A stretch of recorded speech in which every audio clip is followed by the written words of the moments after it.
This is National Native News. I'm Antonia Gonzalez. Canada's Prime Minister Justin Trudeau exonerated a Native leader of treason after a conviction more than 130 years ago. Dan Karpenchuk has more. The Cree chief, Poundmaker, was convicted after being found guilty of treason for his role in the 1885 rebellion in Western Canada. He was treated as a criminal and a traitor.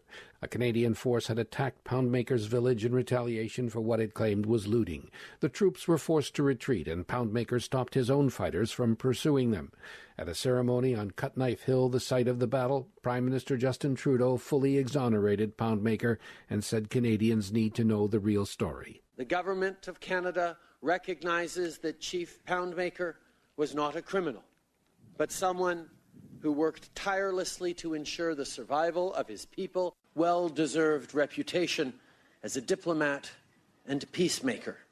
Here, that he stood up for his people and demonstrated compassion in the face of persecution. Trudeau placed a pouch of tobacco at Poundmaker's grave as a sign of respect. Hundreds of people attended the ceremony, including Indigenous leaders, war veterans, elders, and Canadian politicians.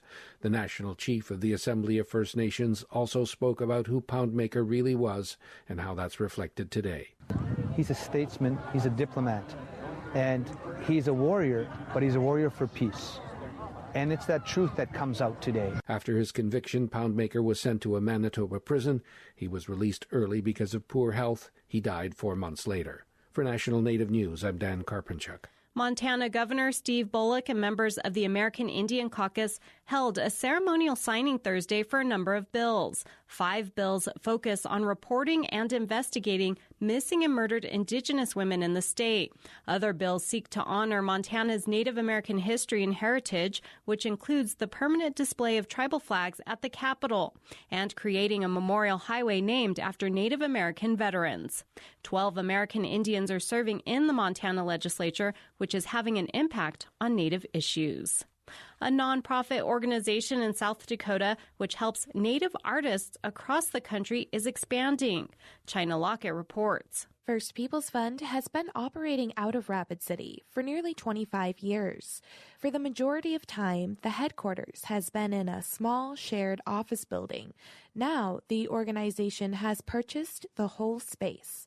Cecily Engelhardt is the communications manager. It's a good investment in the organization. It makes more sense financially, and it was just the perfect timing since we were growing so exponentially. Engelhardt says it's great to see the support. Our goal is to be able to support Native artists in lots of different mediums, especially because there is a tendency to pigeonhole Native artists and like what constitutes Native art. And we know that that is much richer and deeper and more vibrant and diverse than people realize. So we really want to push that to the forefront and really make it known how expansive and expressive and rooted these different art forms are. First Peoples Fund supports about 25 Native artists across the country each year through grants, fellowships, workshops, and classes. It's just a really wide range of people location-wise, but then also mediums, lingerie to hip-hop to basket weaving to painting, all kinds of things. She says First Peoples Fund has awarded 381 fellowships and funded hundreds of cultural bearers. The nonprofit is currently aiding in opening a new art space on the Pine Ridge Reservation. The space is scheduled to open later this year. I'm China Lockett in Rapid City. And I'm Antonia Gonzalez.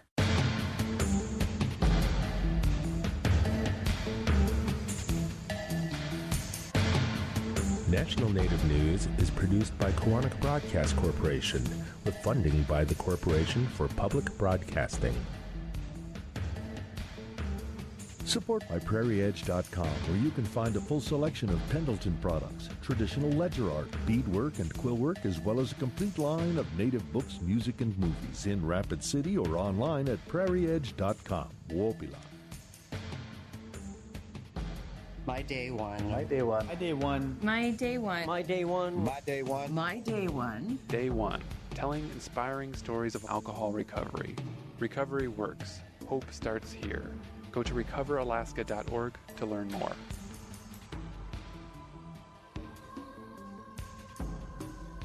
Native Voice One, the Native American Radio Network.